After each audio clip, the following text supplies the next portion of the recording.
Canada. Welcome back to another episode of Question Period. Today is June 12th? What the hell? We're halfway through the year. What the hell's going on?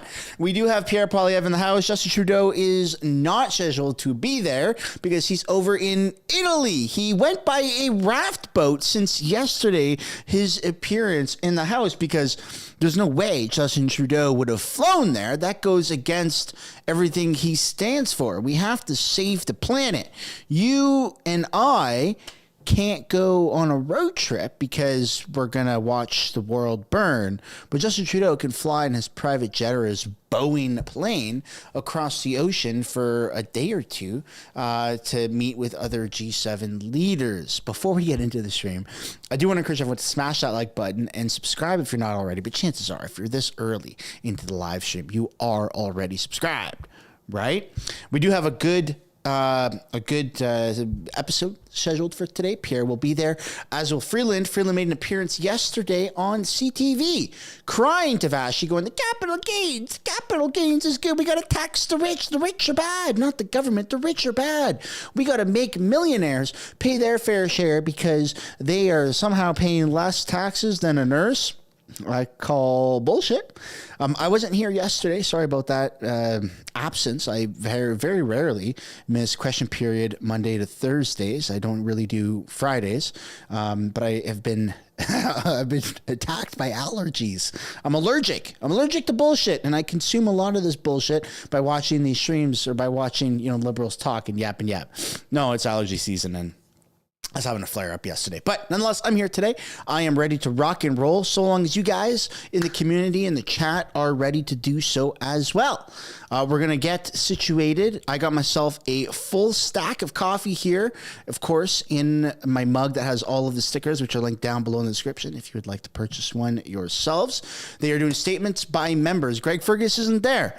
I don't know. Kind of weird that Greg Fergus is not there yet again, but I'm not complaining since, we don't like him. He likes to mute the button.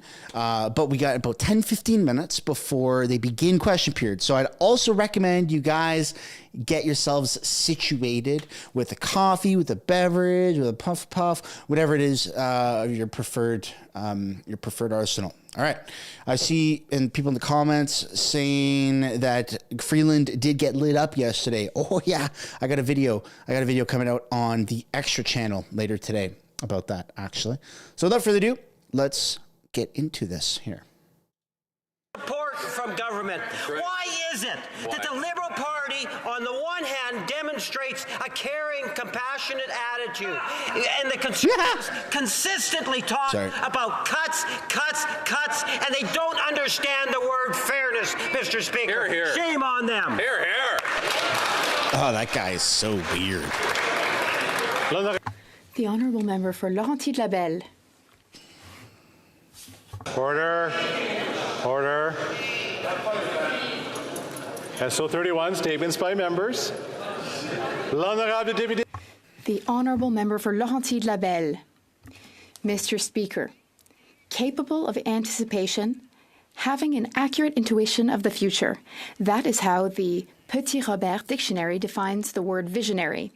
Frédéric Brouet, Mayor of Sainte-Agathe-des-Monts, was named in April Municipal Visionary by the Federation of Canadian Municipalities. Under his leadership, the town of Sainte-Agathe is being transformed at lightning speed. He has extensive experience in municipal public service. Frédéric Brouet, with all that experience, entered the mayoral race with the value of teamwork and cooperation, which is so essential to success. He's an action-oriented mayor, fighting for more housing, for investment in green infrastructure, and for public transport in the region. He is appreciated by his peers, and today I am very proud to pay tribute to him. I commend him on his dedication to the people of Sainte-Agathe-des-Monts. L'honorable député de... The Honourable Member for Nickel Belt. Speaker, in June 1984, a seismic event struck northeastern Ontario, leading to the devastating collapse of Falconbridge Mine in my riding of Nickel Belt.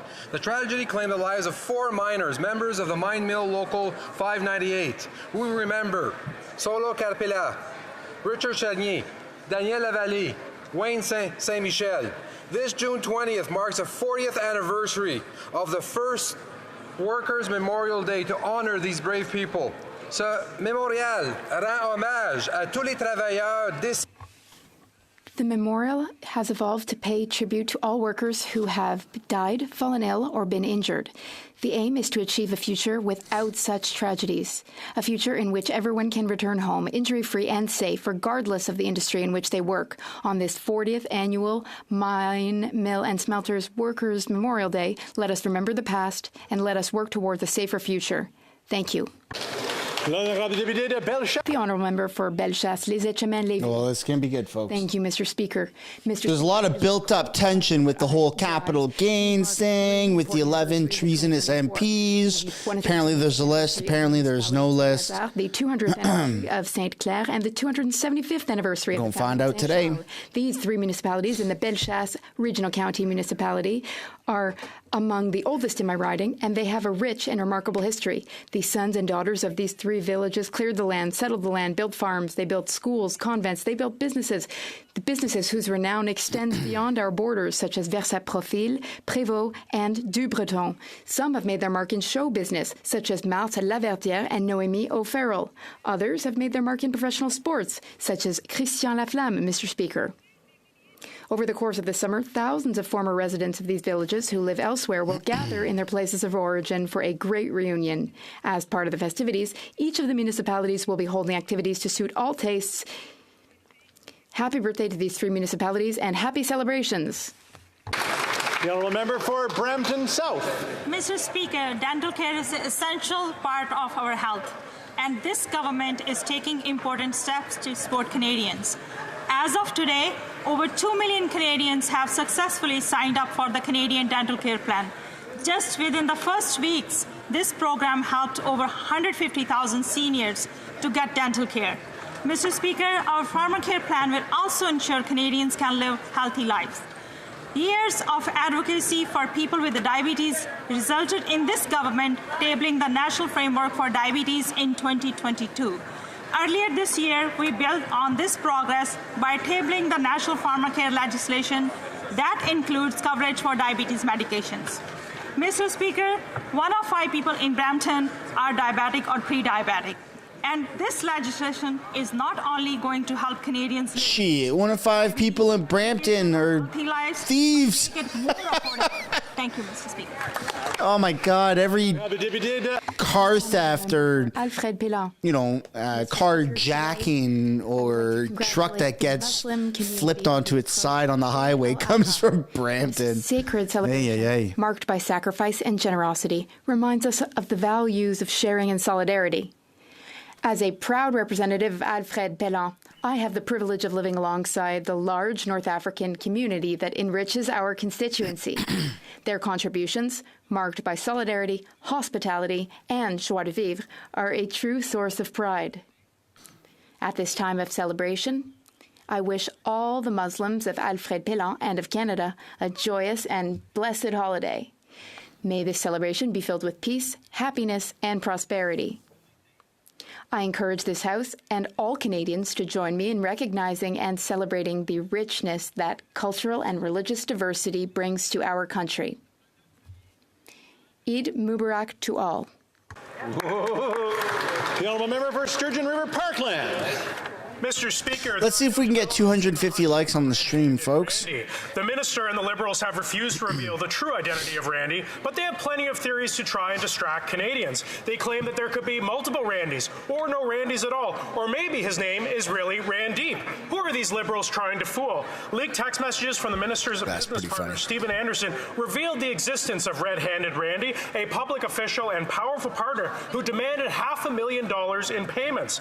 The Minister of Employment is a 50% shareholder in Global Health Imports, a company mired in numerous cases of fraud, including from the time that the minister was actively involved. He even shares a name with Red-Handed Randy. Canadians want to know, if the Randy involved is not this Liberal minister, then who is Randy? And no matter how much these Liberals try and cover this up, they cannot avoid this simple question. Who is Randy? Why are they working so hard to protect Red-Handed Randy and his fraudulent company? Is it because there is no other Randy? Yeah.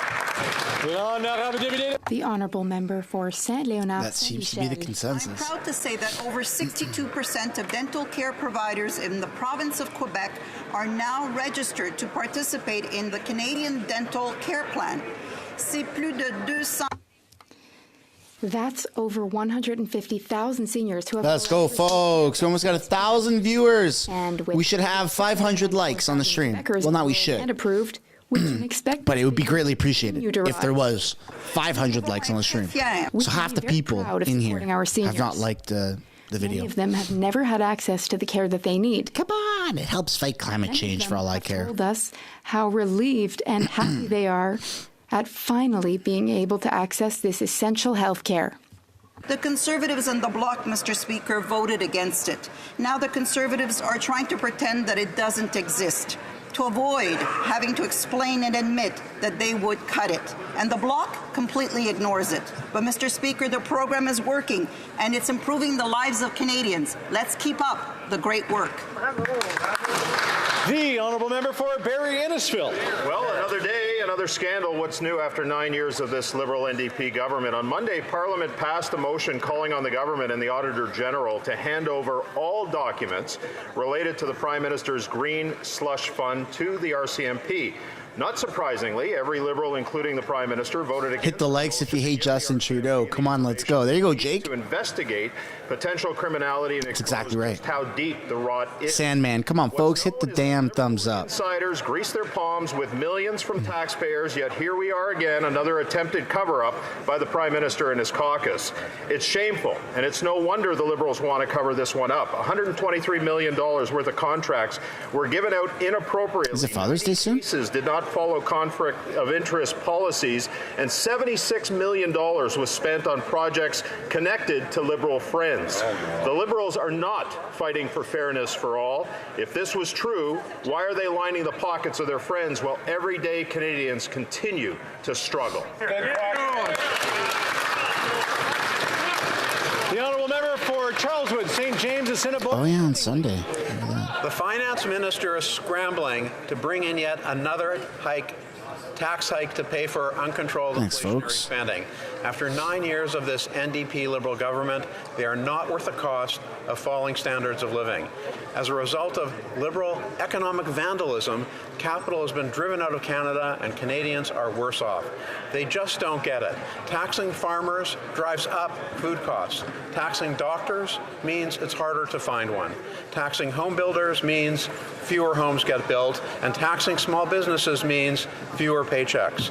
To strive, to seek, to find, and not to yield, said Lord Tennyson. Well, common sense Conservatives will unlock the potential of our strivers, inventors, builders, entrepreneurs, and workers. We will restore the promise of Canada, where hard work earns powerful paychecks and pensions to buy affordable gas, food, and homes in safe neighborhoods. Now, let's bring it home. That's right. The Honourable Member for Fredericton. Mr. Speaker, I rise today to raise awareness about the dire human rights situation in Iran. While the world's eyes were on Iran following the murder of Mahsa Amini, we must not stop fighting for justice and accountability to support the Women Life Freedom movement. The flagrant human rights violations occurring in Iran are extremely concerning to me and to the Iranian community in my riding of Fredericton-Oromocto. I have heard from constituents that the situation is only getting worse, especially for women, girls, and gender minorities. Far too many Iranian women are being subjected to the use of lethal force, torture, and sexual assault only because they are daring to stand up for freedom and autonomy. According to a recent UN report, the Iranian regime has cracked down even further on women and girls since Mahsa Amini's death. Penalties have become heftier, state-sanctioned surveillance and intimidation have been amplified, gender segregation is expanding into public spaces. Authorities have threatened to deprive women of education and health care if they do not comply. This is a blatant violation of human rights. As Canadians, we pride ourselves in upholding democracy, gender equality, and the rule of law. We must ensure that these values are not only upheld here or at home, but across the world. I call on all my colleagues in this House to support and raise their voice for freedom for women and girls in Iran. Thank you. Freedom for women and girls in Iran. Just want to remind folks, statements by members, that we try to allow them to get their clips so that they can get them on Facebook and all that fun stuff to make sure that we don't interrupt them as we go along. The Honourable Member for North Island, Powell River. Today is an important day, one where Parliament will finally have a report that lays out the issues of women veterans. This matters because it is the first of its kind. Over a year ago, when I put forward a motion to study women veterans with my friend from the Bloc Québécois adding a section on MST, I found out there had never been a study focused solely on women veterans before. 23 sessions later, today that report will be tabled and the women veterans will be seen. I hope this place is listening to the women who served us, who spoke repeatedly about being made invisible. The recommendation set a baseline that women veterans will be watching closely. This place needs to move forward with action. I want to thank every witness who came forward. I want to thank every person who wrote to the committee. I want to acknowledge the dedication and solidarity of the women who came to stand with one another. Your strength and dignity has made me a better parliamentarian. Bravo!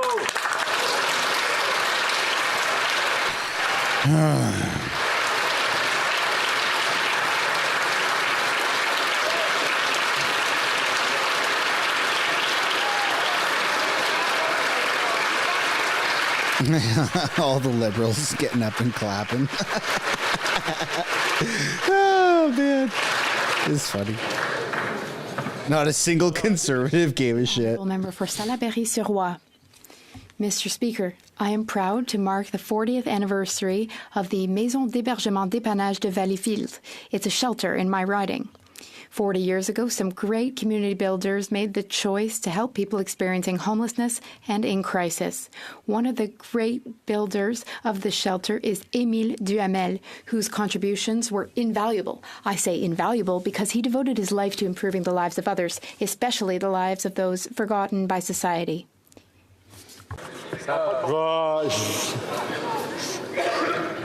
Attention, hey. Pierre's there, so is Freeland. The honourable member for Salaberry-sur-Roi can start again from the beginning. Mr. Speaker, I'm proud to mark the 40th anniversary of the Maison d'Hébergement d'Épannage de Valleyfield, a shelter in my riding. 40 years ago, some great community builders made the decision to help people experiencing homelessness and in crisis. One of the great builders of the MHDV shelter is Émile Duhamel, whose contributions were invaluable. Now I say invaluable because he devoted his life to improving the lives of others, especially the lives of those forgotten by society. From the very beginning and through the past 40 years, his involvement has been unwavering. Above all, he has contributed to the expansion of services beyond the shelter, such as an emergency shelter, many other shelters and centres. He's also participated in significant projects, such as a warm-up spot during the winter. And what's the key to the shelter's success? Their skilled team, which is firmly convinced that every human being is worthy of respect, consideration, and dignity. There's so much solidarity there, and it's more necessary than ever. I hope the shelter will continue to thrive for another 40 years. Mr. Speaker, after 9 years, this NDP Liberal government just isn't worth the cost of food. And with food prices out of control, it's bewildering that Liberals choose to attack the farmers and ranchers who grow and raise Canadian food. First, they impose a costly carbon tax, causing a food price crisis. Then they threaten fertilizer reduction mandates. And now they are hiking taxes on farmers. This latest tax hike is an attack on Canadian farm families and their ability to keep producing food, something that will inevitably drive costs up. And it will be wealthy hedge funds and foreign investors that benefit from this policy because they'll buy up our farmland and food processing. The Liberals are driving farmers and ranchers out of business. But I'm being asked by these folks whether this is calculated policy or pure and simple economic stupidity. Either way, Canadians and Canadian farmers deserve better. Common sense Conservatives have a plan that will bring together everyday Canadians to bring home a tax system that actually lowers taxes. Mr. Speaker, that's just common sense. Let's bring it home. There you go.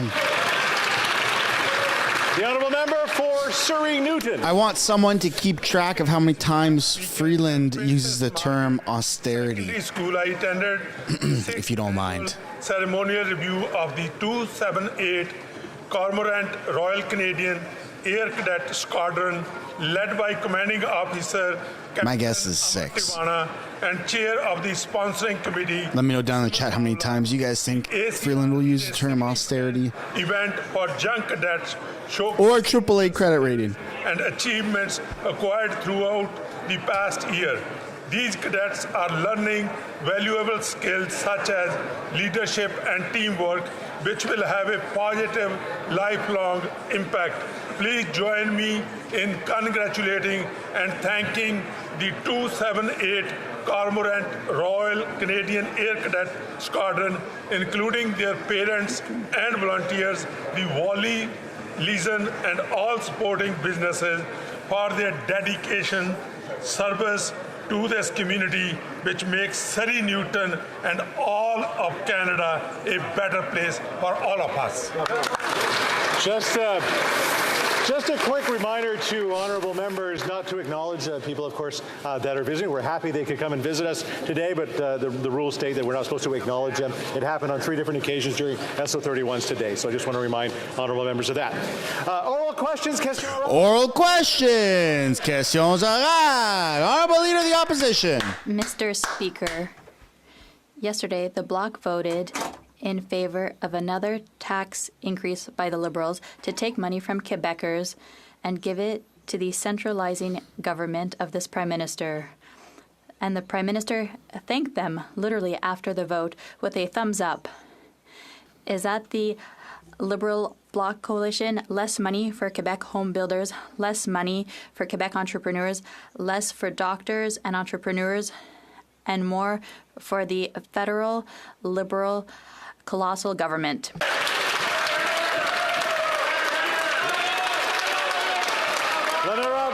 The Honourable Deputy Prime Minister. Mr. Speaker, our government understands the importance of fairness. We understand that a teacher should not pay higher taxes than a millionaire, than a multimillionaire. We also understand that our decision will give $3 billion to the province of Quebec, additional money that the province can use to invest in health care. But the Conservatives don't like health care. They don't like investments by the government. Leader of Official Opposition. Mr. Speaker, this tax increase supported by the Bloc takes money away from doctors, forcing Quebec doctors to move elsewhere. The regions of Quebec will have fewer doctors during a cost of living crisis. The Bloc has voted to tax farmers more. The Bloc has voted for a tax on home builders. How is it that the Bloc and the Liberals want to tax Quebecers more to give more money to a big centralizing government in Ottawa? The Honourable Deputy Prime Minister. Mr. Speaker. Mr. Speaker. Quebecers understand the importance of fairness. They understand that it is very important for a nurse to not pay higher taxes than the ultra-rich. They also understand that we need revenue to invest in health care, in daycares, and the province of Quebec needs that revenue as well. That is why the province has decided to do the same thing we are doing federally. Bravo. Chef de l'opposition. 9 years ago, the Prime Minister promised that taxing and spending more would make everything fair. Since then, Canada's had the worst growth in the G7, the worst in Canada's history since the Great Depression. Housing costs have doubled, rising faster than any other G7 country. So 76% of youth believe they'll never be able to afford a home. 1 in 10 people are at eating at food banks in Toronto, where there are 256 homeless encampments. Haven't the Liberals learned that taxing away doctors, taxing away home builders, taxing away the entrepreneurs who make paychecks is economic wackoness? The Honourable Deputy Prime Minister. Yeah, by putting us in trillions of dollars of debt. Mr. Speaker. We all Nailed it. certainly learned something yesterday. After 8 weeks of dithering and evasion, we learned which side the Conservatives are on. They had a chance to be very clear and say a teacher or a welder should not pay tax at a higher rate than a multimillionaire. But they just couldn't help themselves. At the end of the the day, the Conservatives are always on the side of those at the very top and always against working people. That's what we saw yesterday. We contribute more to the interest of our debt than we do to healthcare. The member mentions welders. Welders start businesses. Among the 300,000 small businesses that are targeted by this tax, according to the minister's own published documents. So those welders will pay a 66% tax on their investments, the same welders that build the homes that we're going to need. Order. I'm having trouble hearing the question. I'm having trouble hearing the answer. So I'm going to ask honourable members to allow the questions and answers to happen. Hey, at least he didn't mute the mic. From the top, the Honourable Leader of the Official Opposition. Mr. Speaker, the member mentions welders. Welders incorporate. They start small businesses, welding businesses that build things, welding products that go into apartment complexes in which people live. So when the member taxes the small businesses that help us build the housing, she not only kills jobs for those welders, she actually kills housing when we are in a housing shortage. How could the minister possibly think it's a good idea to tax home building in a housing crisis and farmers in a food crisis? He's fucking dumb, that's why. He's got some loose screws. I'm going to ask for the quiet in return. The Honourable Deputy Prime Minister. Mr. Speaker, well, for one thing, the Conservative leader should get his facts straight. Of course, what we are talking That's homophobic. is a 2/3 inclusion rate. Liberals don't give straight facts. 2/3 tax rate. But he never bothers to actually get his numbers straight. What he Homophobic again. doesn't bother to do is to actually stand on the side of working people. He has been faking his support for workers, but yesterday workers learned where he really stands, and that is not with them. That's right. That's for sure. The Honourable Leader of the Official Opposition. Mr. Speaker, taxing farmers during a food crisis, taxing home builders during a housing crisis, taxing away doctors during a healthcare crisis, and taxing small businesses during an economic growth crisis is economic vandalism. That's and right. Nothing less, Mr. Speaker. That is precisely why this minister has given us the worst growth in the G7, the worst growth for the next 40 years projected for the OECD, and 256 homeless encampments in her hometown. Isn't that the predictable result of her disastrous policies? This doesn't affect millionaires as much as it affects everyday people. Mr. Speaker, One good investment. average income. All the money goes to this Because wicked I witch. do. It is $58,400. The average person in Ottawa, Carleton, could only dream of earning $250,000 in a given year. But the Conservative leader thinks his average constituent should pay tax on their hard-earned salary at a higher rate than someone who is earning more than $250,000 in capital gains alone. Whose side is he really on? What is she talking about? It's not for... What? You make a good investment and all that money goes to these morons.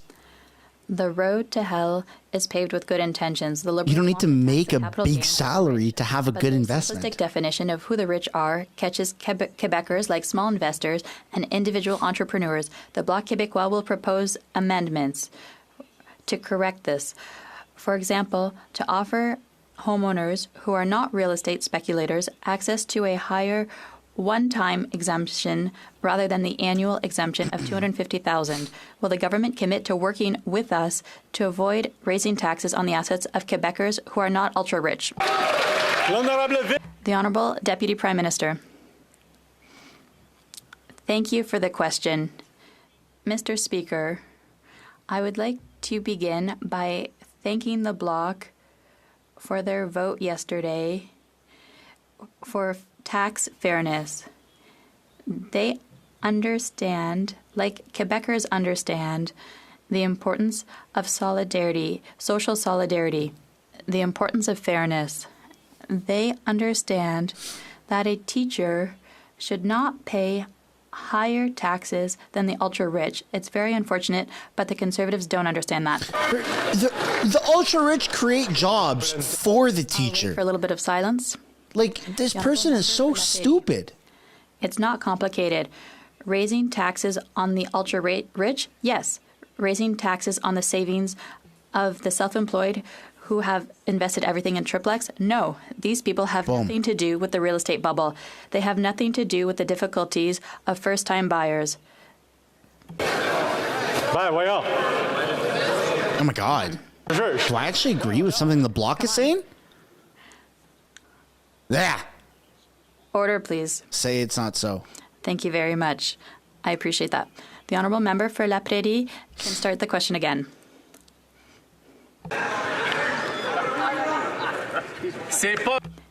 It's not complicated. Raising taxes on the ultra-rich? Yes.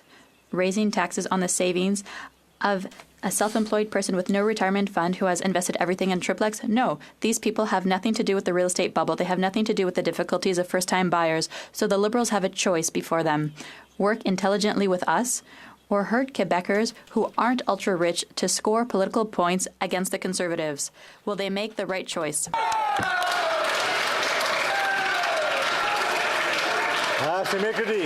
It's Wednesday. Dude, the Honourable Deputy people Prime in the Minister. private sector, they don't have pensions. Speaker. So they're forced to invest their money Thank you for the question. for retirement. And then this shrew right here, sitting in her delusionary bubble, wants to go after people's pensions, quite literally. The House has supported an important measure, a measure for fairness, a measure that will fund investments that are... You're going to see so many businesses registered in the Cayman Islands. The province of Quebec will receive $1 billion thanks to this measure. I think healthcare will really benefit.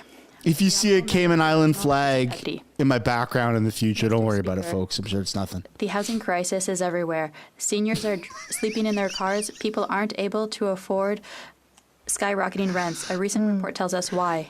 Affordable housing is disappearing at an alarming rate throughout the country. It's simple. There's little or none. The Liberals and the Conservatives have abandoned social and affordable housing. It wasn't profitable for their speculator friends, it seems, but people need a roof over their heads. What are those two old parties good for if they can't even guarantee a basic need, housing? The Honourable Minister. Thank you, Mr. Speaker. I thank my colleague for his question. I'd like to remind him that there's a measure in the most recent budget, and it was highlighted by different stakeholders. We've put $1.5 billion to take housing off the market, to ensure and reserve affordable housing off the market for people who need them. That's what we've done, and we'll work with all nonprofits, with municipalities, to increase the number of affordable and social housing units. Thank you. Member for Port Moody, Coquitlam. Tenants at Thorncliffe Park and across the country are rising up against corporate greed that is causing skyrocketing rents and resulting in evictions and rising homelessness. Renters cannot keep up with the costs of these unfair corporate practices, and the Liberals themselves are partners in making these rental units unaffordable. This is a violation of the human right to housing. Why is the Liberal government partnering in these exploitative practices and causing harm to Canadians? The Honourable Minister.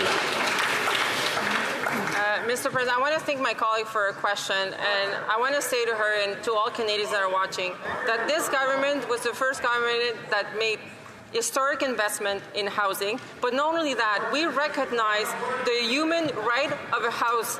And we have, for the first time, named a commissioner to defend the right of tenants. And we'll continue to work with all provinces and municipalities to defend those rights. Why does it sound like she's talking in cursive?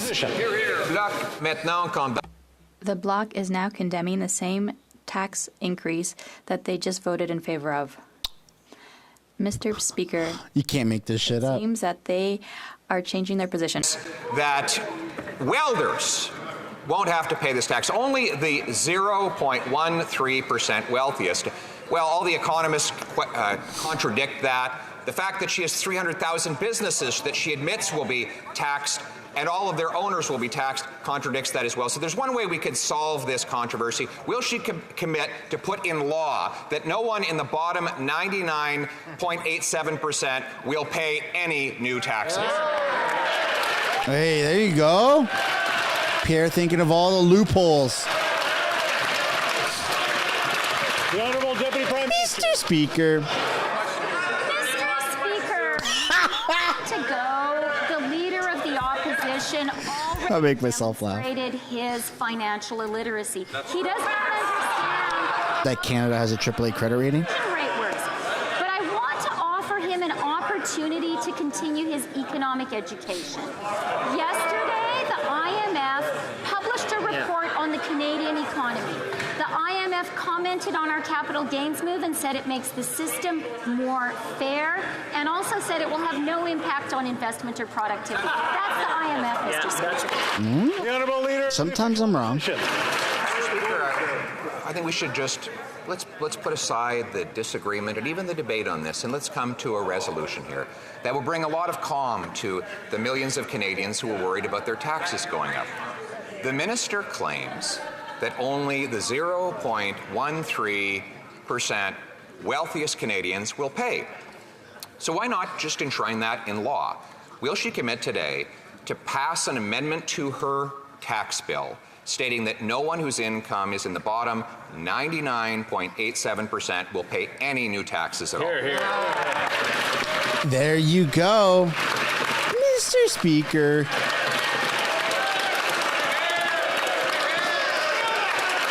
Now she's going to say AAA credit rating.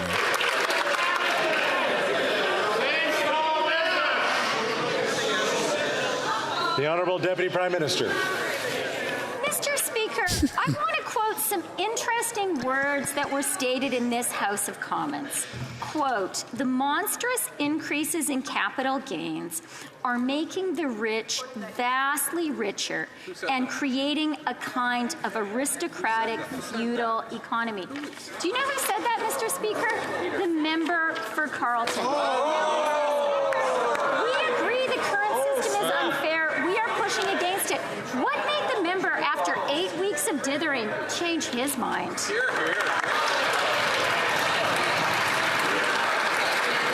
Leader of the Official Opposition. Mr. Speaker, we're simply asking the minister to put her words into law. Okay? So she's claimed that no one who earns less than the top 0.13% of income in the country will be affected. So, once again, will she amend her bill to say that no one who is in the bottom 99.87% of income earners will pay any new tax increase whatsoever? Yes or no? Yeah. Put it in writing. The Honourable Deputy Prime Minister. Let's go. Mr. Speaker. Let's review what we've learned so far in question period today. First, the leader of the official opposition doesn't even understand how the capital gains inclusion rate works. Yes, that's right. That's a problem. Second, the leader of the official opposition disavows his own words in this House about capital gains. But probably the most important thing is that the average income in Carleton is $58,400. Their MP is not on the side of working people earning that wage in his own writing. That is shameful. He literally is. He's saying, put it in writing that you're not going to tax people who make that money. Quoting right now from her own budget speech, where she said, for 99.87% of Canadians, there will be no extra capital gains tax. Okay, she put it in the word in her speech. So why won't she put it in the law? Here, here. The Honourable Government House Leader. Oh! That question was directed towards Freeland, not you. Order. You catfish-looking motherfucker. Order.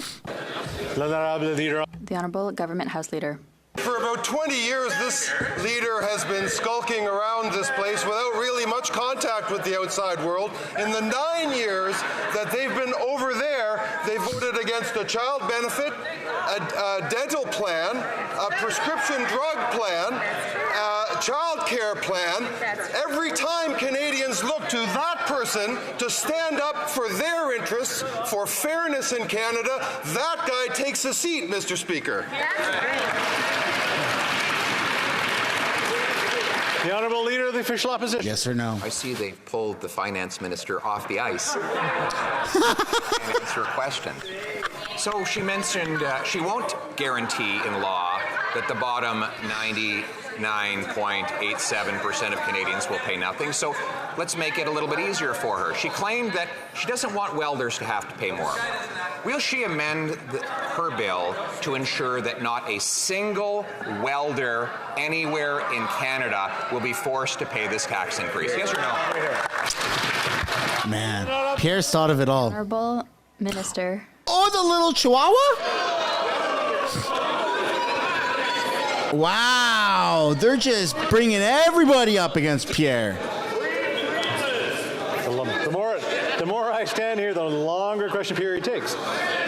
Yeah, the Honourable Minister Vince. Chihuahua's up. We won't take no less from these conservatives, Mr. Speaker. That's his only talking point. Generational fairness is key to Canadians, Mr. Speaker, and that's why in the last budget we presented measures, Mr. Speaker, measures to build this country, measures to invest in our economy, measures to invest in the middle class, measures to help Canadians, Mr. Speakers. And you know what? Our capital gains change will help Canadians. Mr. Speaker, on this side of the House, can you believe they voted against tax fairness, Mr. Speaker? Against tax fairness, Mr. Speaker. On this side of the House, we will fight for Canadians and we will fight for the middle class.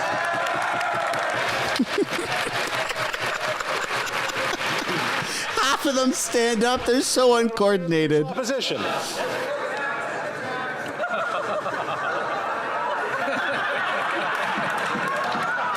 they okay over there? They're a little wacky. I won't call them wacko, Mr. Speaker. That's unparliamentary. But a very simple question. And this is for the Finance Minister if she's not still in hiding. Very simple question. She said she doesn't want welders to have to pay more. Will she put an amendment in her tax bill saying that not one single welder will face a tax increase? There you go.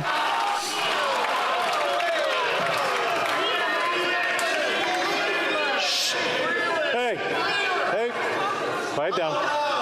The Honourable Government House Leader.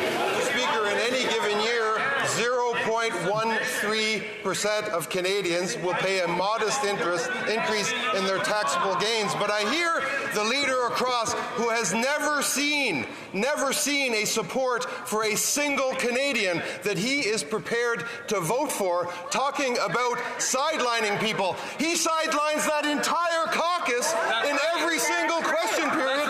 We hear from him yawning and misinformation all the time. What are you talking about? It's Caucus Leader Day, dumbass. People over there.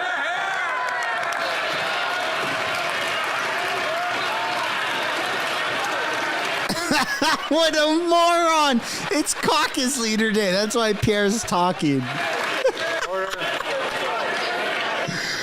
Oh. Order. Alors, s'il vous plaît. Order, please. Order. Thank you for not muting the mic. God bless you. Fini, là? Are we done? Are you done? Not done? All right. The Honourable Member for St. Oh, man, this shit is funny today. Mr. Speaker, La Presse described this morning the fiasco that is the CARM application by the Border Services Agency. CARM is like Arrive Can. Jesus, this guy fell out of the 1920s. Look at that.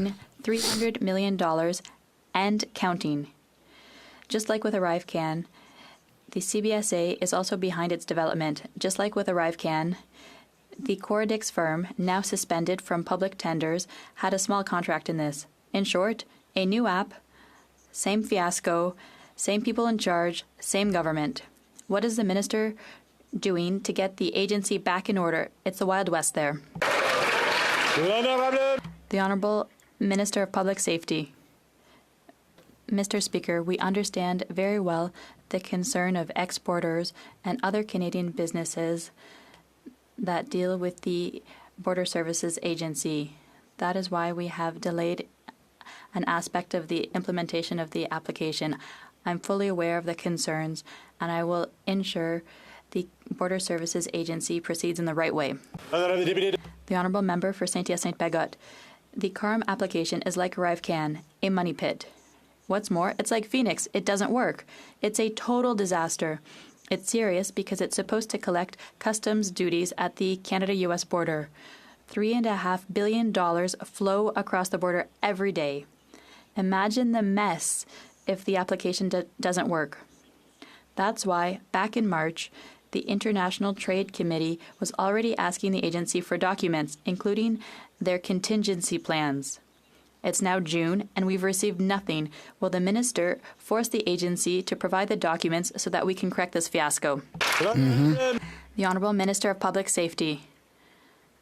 Mr. Speaker, of course, I will ensure the agency provides the committee with all of the appropriate documents, the documents requested. I've also had a number of discussions with the Border Services Agency in order to ensure the scenario our colleague is talking about doesn't happen, and I will continue to do this work myself with the Border Services Agency. The Honourable Leader of the Official Opposition. Here we go. Mr. Speaker, I know that the Liberals are demanding I stop asking questions. I can understand why, because the Finance Minister's gone into hiding and stopped answering them. She's claimed that no one except the rich is 0.13% will pay any new tax.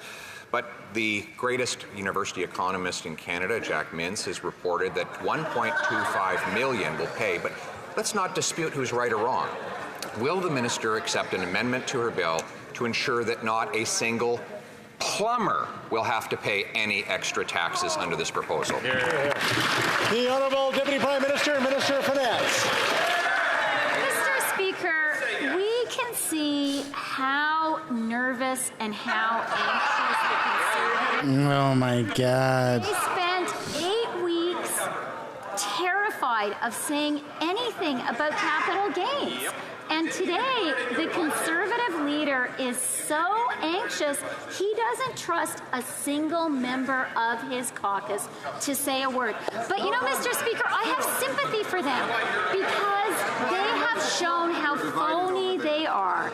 They have had a chance to be on the side of working people, on the side of fairness. They've shown whose side they really on. The Honourable Leader of the Official Opposition. Will the Finance Minister exempt all carpenters from her tax increase? Yes or no? The Honourable Minister of Finance, Deputy Prime. He's just going to make a fool of her now. Mr. Speaker, we presented every single member of this House with a very clear and actually really easy choice. Do you think someone who makes their salary, like that person in Carleton, whose only income is their wage, who's making $58,000 a year, do you think they should pay tax at a higher marginal rate than someone earning capital gains of more than $250,000 a year? It's not complicated, but it's complicated for them. Yeah. The Honourable Leader. Nah, she's rotten. Mr. Speaker, there are a lot of restaurant owners who will pay this tax increase on their very first dollar of investment gains that inside a company. That is a fact. So will who earn $58,000 a year? So simple question. If what I'm saying is wrong, there's a very simple solution. Will the minister commit to amending her bill to say that any retiring restaurant owner who's been earning $58,000 a year will be fully exempt from any of these tax increases? The Honourable Minister of Finance and Deputy Prime Minister. Mr. Speaker. Mr. Speaker, there was once a Conservative Prime Minister. His name was John Diefenbaker. He was from the prairies like me and like the Conservative leader. He set up a Royal Commission on Tax. And Ken Carter, who led that commission, said, memorably, a buck is a buck is a buck. He thought that all your income, whether it's a capital gain or you make it through hard work, should be taxed. But these Conservatives have shown their true colors. They are just not on the side of working people, and they're embarrassed. Yeah. The Honourable Leader of the Official Opposition. John Diefenbaker is from Saskatchewan, where there are lots of farmers. So the member won't commit turning it around on her again. Law to exempt carpenters or plumbers or retiring modest income independent restaurant owners. So, very simple question. Given that we're in a food price crisis, will the Finance Minister amend her proposal to say that no farmer will pay higher taxes under this plan? The Honourable Deputy Prime Minister and Minister of Finance. Mr. Speaker, the Conservative leader is squirming. The Conservative leader is nervous. And I know why he's nervous, Mr. Speaker, because we presented him yesterday with a very clear choice. You could be on the side of someone who sweats every day, who earns all their money through their paycheck, or you can say someone who is earning in every single year more than $250,000 in capital gains. We know whose side we're on. Now we know whose side they're on too. Yeah. The Honourable Member for Skeena-Bulkley Valley. Mr. Speaker, everyone wants to avoid a shutdown at Canada's two biggest railways, and rail workers deserve the time needed to negotiate a fair deal. But CP and CN seem to be trying to orchestrate a simultaneous work stoppage in order to force the workers' hand. Now, the union has suggested staggering the negotiations in order to minimize the impacts. This seems to be in everyone's best interest, but the companies have rejected it outright. What will the minister do to support the union's very reasonable request? Hear, hear. The Honourable Minister of Labour. Mr. Speaker, what the Minister of Labour will do is make sure that both sides remain at the table and that they are fully supported by our Federal Mediation and Conciliation Service that has a 96% success rate in preventing work stoppages and strikes. We stand with them. They are well supported at the table. Thank you very much, Mr. Speaker. The Honourable Member for For 30 years, Johannes Rivor sexually abused children in Nunavut when he was supposed to be a priest. Instead of being tried for his crimes, Rivor escaped to France. The churches failed the victims. The RCMP failed the victims. Now the federal governments keep failing the victims. He died before justice was ever served. People are still hurting. When will this government act to ensure the victims of Rivor get the justice they deserve? Hear, hear. The Honourable Minister of Crown Indigenous Relations. Thank you, Mr. Speaker, and I'd like to thank my colleague for that very important question. The sad history surrounding the abuses in the north with Reverend Rivor is devastating. Many people have been impacted, and I've been able to speak to many survivors. He passed away recently, yet it doesn't bring justice to those who are seeking justice. We will continue to work and support the families and those who survived, Mr. Speaker. Thank you. The Honourable Member for Winnipeg South Centre. Mr. Speaker, Winnipeg's downtown is full of historic buildings. One of our most iconic is the old Hudson's Bay building located at the corners of Portage and Memorial Avenues. It holds a storied history for Winnipeggers. A vibrant downtown is vital for a strong economy. Mr. Speaker, over the past few months, our government has been working closely in collaboration with local First Nations to revitalize the Bay building. The ability for First Nations themselves to be at the forefront of such a development is critical. Can the minister responsible for Prairie's Can update this House on the cooperative work underway? Thank you, Mr. Speaker. Honourable Minister of Northern Affairs. Mr. Speaker, I recently had the honor to make an announcement of $31 million investment into the former Hudson's Bay building in downtown Winnipeg. The plan was developed by the Southern Chiefs Organization, includes over 350 affordable housing units, assisted living units for elders, a child care center, and amazing public spaces. I believe that the Southern Chiefs Organization, led by Chief Jerry Daniels, are doing what they're doing in Winnipeg stands as a prime example of economic reconciliation that the entire country of Canada can be proud of.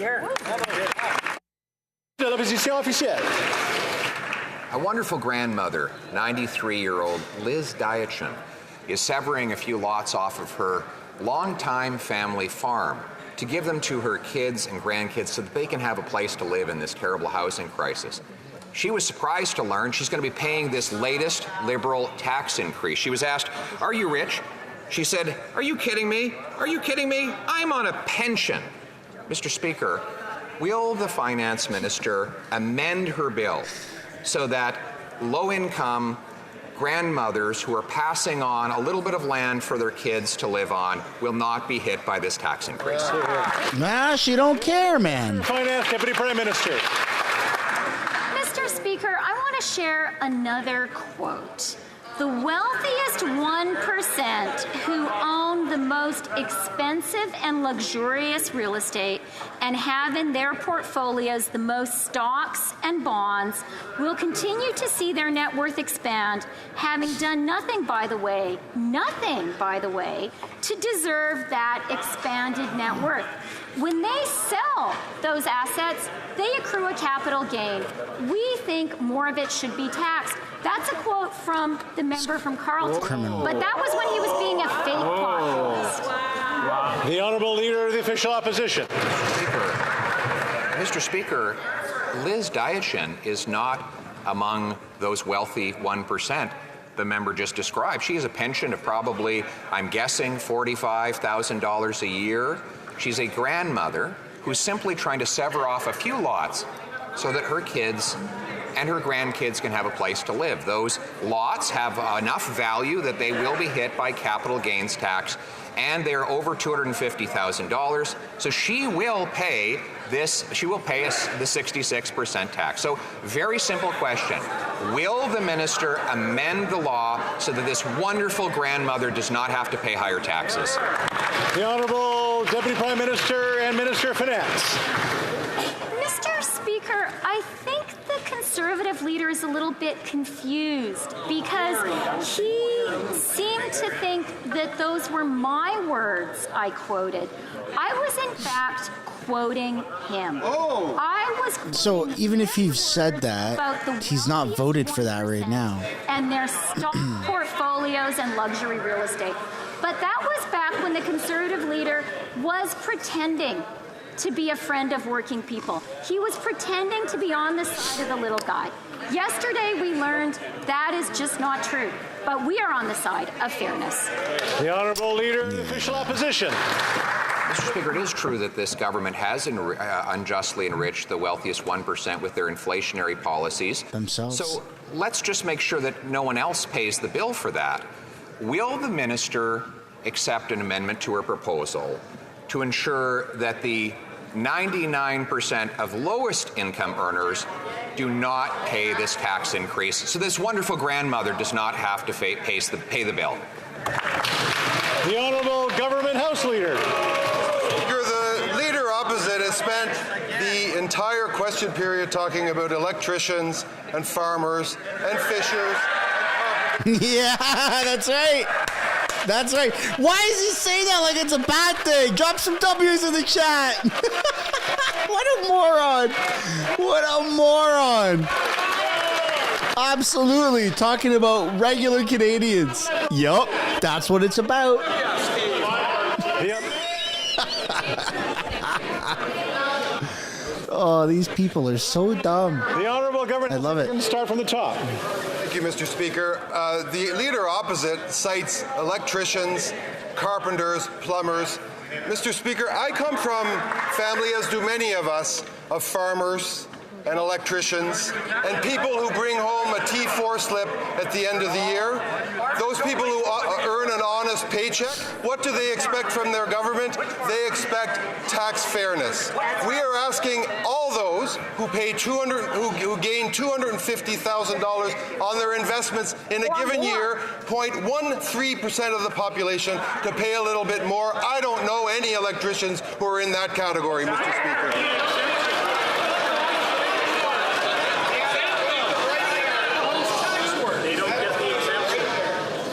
The Honourable Leader of the Official Opposition.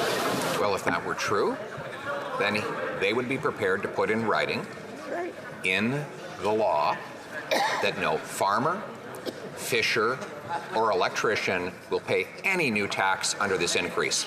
Will they?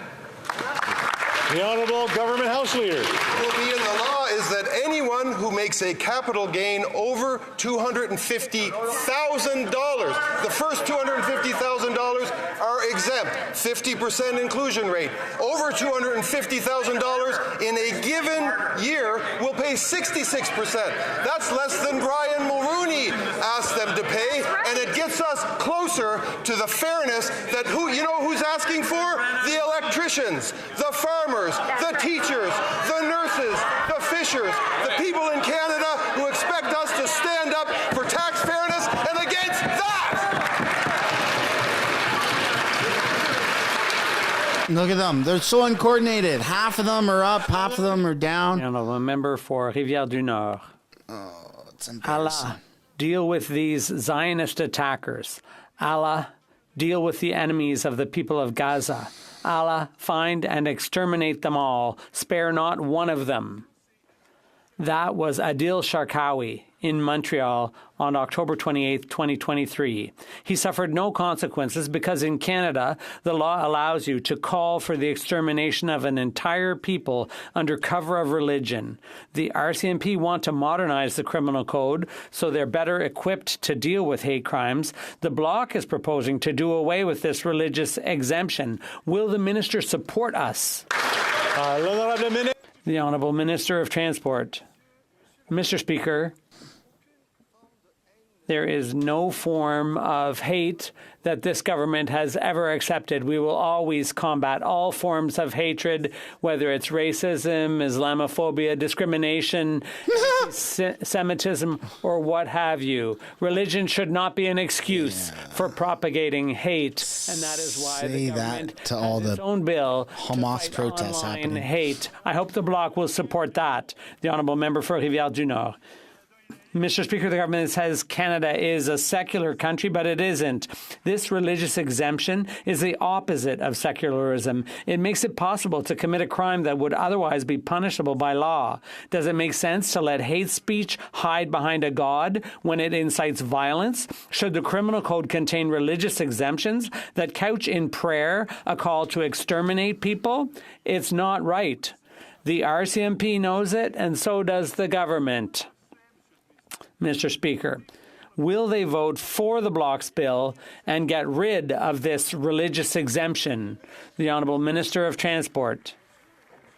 Mr. Speaker, Canada is a secular country, and hate speech is not allowed or tolerated. We've always combated it, and that's precisely why we have tabled legislation to fight online hatred, including Islamophobia and anti-Semitism. Whether hatred is in the streets or online, it does harm. It does harm to our society, and I hope the Bloc will vote along with us. Mr. Speaker, the minister proposes this new tax increase on every single dollar that a fisherman earns inside of his small business. There is no $250,000 exemption for him. Even if he just earns $1,000, he'll have to pay the tax increase. We forget it's not just our wonderful farmers that feed us, but it's also our fishermen.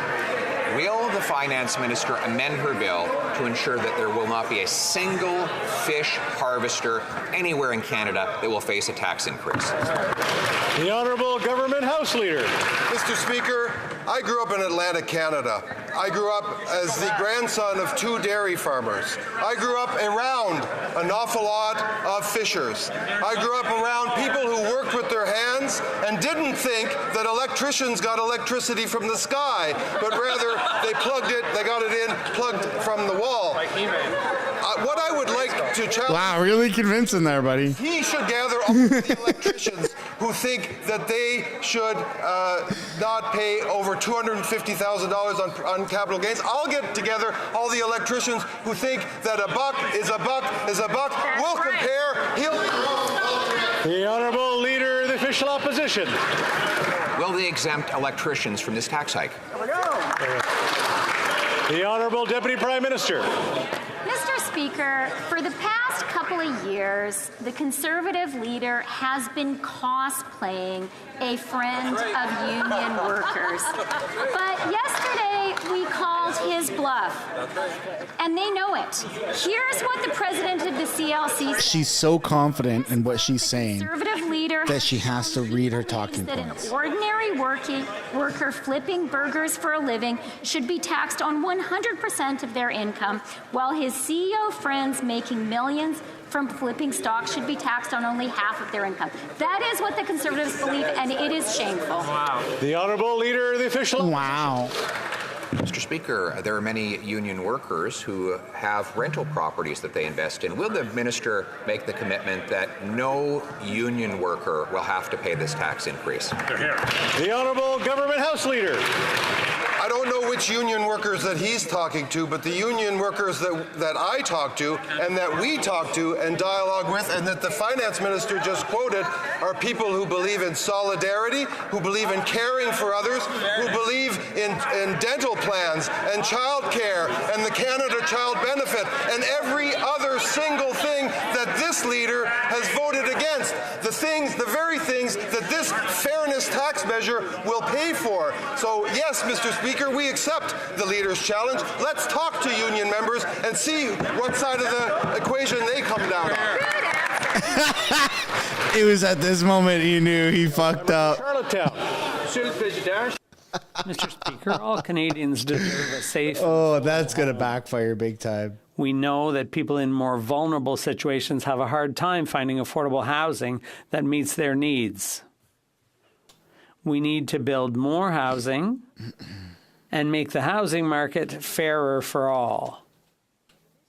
Can the Minister of Veterans Affairs tell us what the government is doing to ensure that Canadians have access to safe, affordable housing? The Honourable Minister of Veterans Affairs. Thank you very much, Mr. Speaker, and I'd like to thank my friend and colleague for that important question. Our government is working hard to make housing fairer for Canadians all across the country. Earlier this year in my riding, I announced $6.7 million in funding to help build new affordable housing. This funding will help house and support homeless people, as well as women and children fleeing domestic violence. Our government will always be there to defend Canadians. Thank you, Mr. Speaker. Honourable Leader of the Official Opposition. Est-ce que la ministre... Would the minister agree to an amendment to her tax hike that would exempt carpenters, plumbers, electricians, and farmers? Yes or no? Pierre's got him right where he wants him. Innovation. Mr. Speaker, what I can tell you is that fairness is at the core of Canadian identity. People in Shawinigan and in Carleton understand that in a fair society, fairness is fundamental. And that's why in our last budget, we made changes to the capital gains tax, which will enable us to reinvest in the economy, in our workers, in housing. But surprise, Mr. Speaker, the Conservatives are against tax fairness. Imagine they're against tax fairness. We on this side of the House will always be on the side of workers and the middle class and on the side of Canadians. The Honourable Leader of the Official Opposition. Data, Dr. Jack Mintz calculated that 50% of those who will pay this tax increase earn less than $120,000 a year, and 10% earn less than $18,000 a year. No, we don't have to dispute these numbers. Why don't we just make it simple and make it clear? Will the minister accept an amendment to exempt anyone who earns less than $120,000 a year from this tax increase? Yes or no? The Honourable Minister of Finance. Mr. Speaker, actually there is a $250,000 threshold. So the new rate kicks in only after you've made $250,000 in capital gains in a given year. So I do want to continue to help educate the Conservative leader. I'm going to point him to... I can't hear any of that. So, yeah, Prime Minister. That was kind of hard to hear. I'm grateful, Mr. Speaker, because it does seem that the Conservative leader, who for baffling reasons wants to take all the questions, maybe to show off his ignorance, doesn't actually understand. Uh-oh.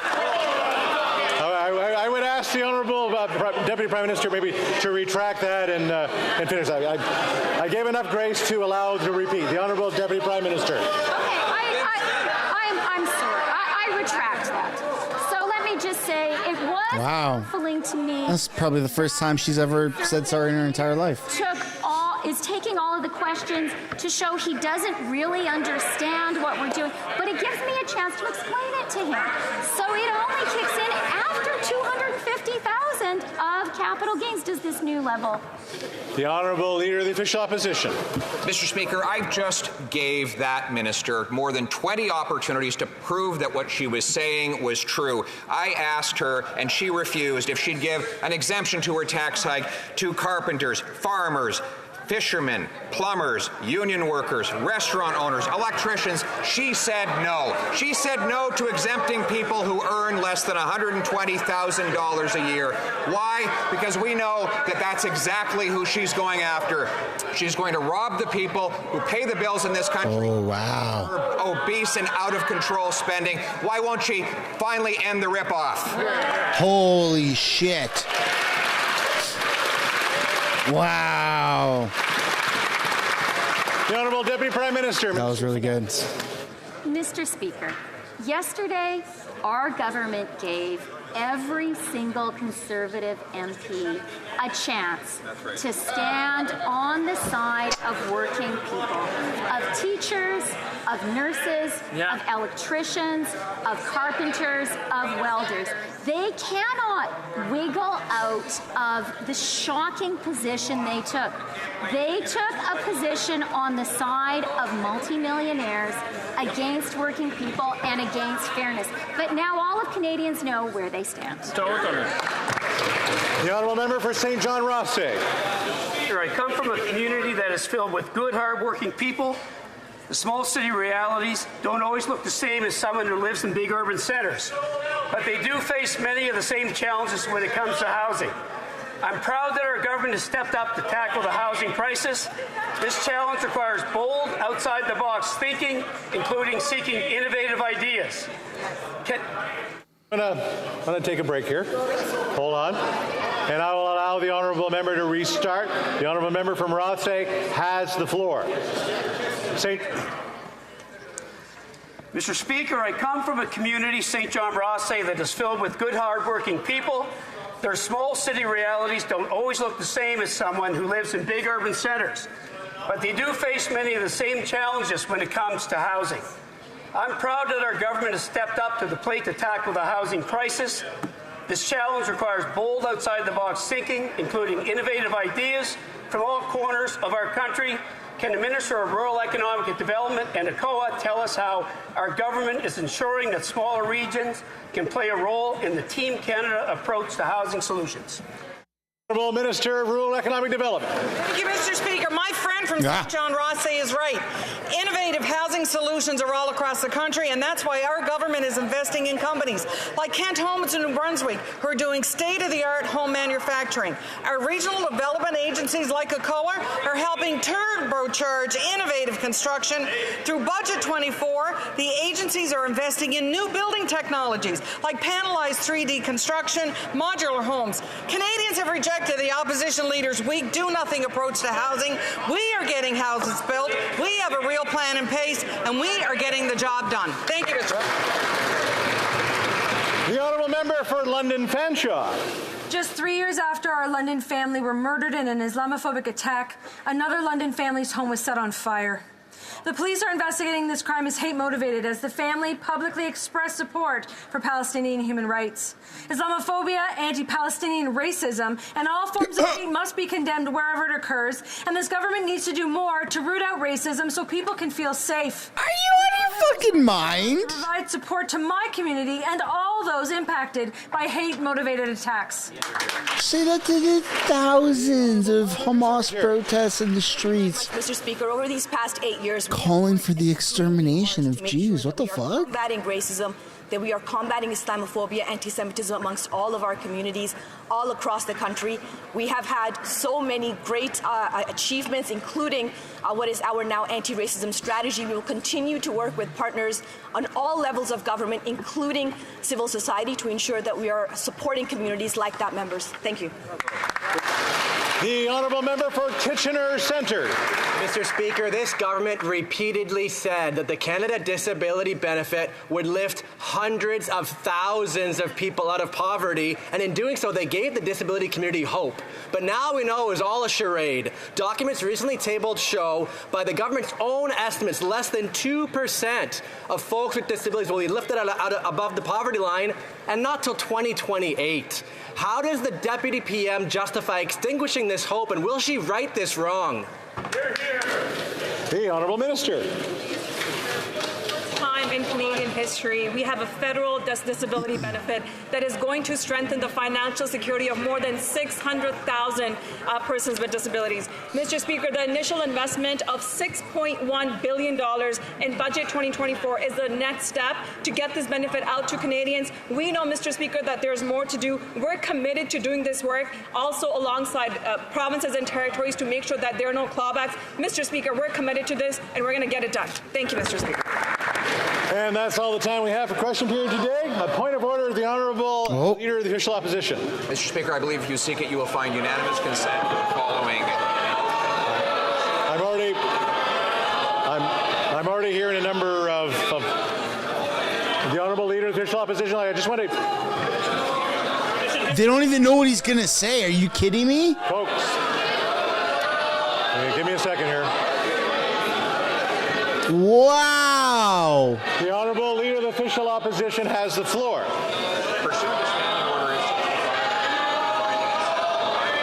I don't even know what he's asking for. They don't even know what he's asking for, and they're heckling him. I cannot hear him. Ladies and gentlemen, I can't hear. Oh my God. In order, or if it isn't. So, the Leader of the Official Opposition has the floor until I say otherwise. The Honourable Leader of the Official Opposition. That the House call on the Liberal government to enshrine into law that the bottom 99.8... I'm just going to consult for a second here. Oh no, he muted the mic, bro. You were so good. You were so good till now. I don't have consent, so I apologize to the Honourable Member. Wow. I don't normally watch. The House will now proceed to the taking of the deferred. I normally don't watch that. Normally, right when after the Green Party does their little shtick, I end it. But that's insane, dude. That's insane that they didn't even let Pierre say what he needed to say, and they were already voting no. Like, he could have just trolled them and said something in support of their own budget. And they'd be like, wait, yeah. Like, it's just so stupid. It's so dumb, man. It's so dumb. It's corrupt, and that should be illegal for them to do that. But nonetheless, I'm glad I stuck around for that one point of order. Guys, that's where we're going to end the video. On our way out, I would like to encourage you guys to smash the like button and subscribe if you're not. More than 50% of the viewers on this channel, I believe, are not even subscribed. So might as well just scroll down, click and tap that subscribe button, and turn that little bell icon that shows up once you are subscribed so you can be notified of upcoming videos, but more importantly, these live streams. Thank you, everybody, for participating in the community. Thank you, everybody, for the super chat. Sorry I didn't really acknowledge them when they came up. I'm locked in, bro. I'm locked in, just like everybody else. So, but thank you everybody for participating. Thanks mods for being here. Thank you everybody. I don't know. Thank God. Thank my mom. I don't know. We're gonna end it here. All right. See you guys same time tomorrow. Bye for now.